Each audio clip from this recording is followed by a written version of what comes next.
Oh boy, there's Snowboy! Guys, today we're going to be focusing on lettuce.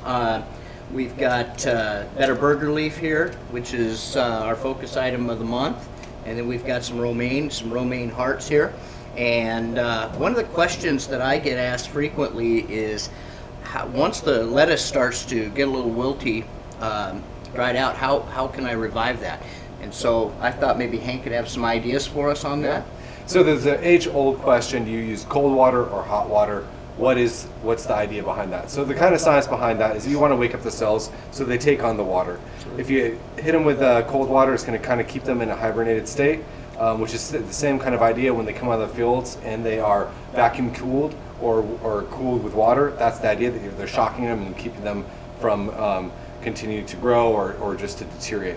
So the idea is that you use lukewarm water, room temperature water during the summertime. Just regular tap water is good. During the wintertime, where it gets a little bit more cold, you might want to add a little hot water in there just so it's not very cold but just lukewarm.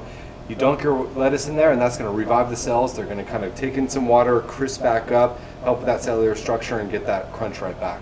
So we'll show you that real quick here. Pete, you want to hand me a head of lettuce right there? You betcha. So we got our liner lettuce here.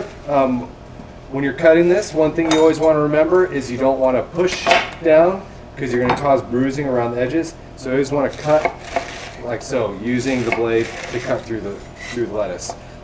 Some people like to tear as well. This, you can get good at it, but you also are in danger of pressing it and breaking it. So I don't always recommend that one. If you have a good sharp knife, it's always better just to use that blade and cut through it and pull the blade through, not pushing straight down.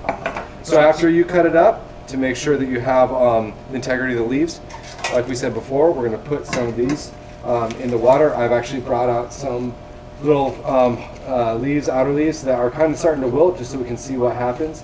So we're going to put these in here. And I just have some room temperature water. Like I said, not really hot, not really cold, just right in the middle there. And we're going to fill it with water. And we're going to let that sit.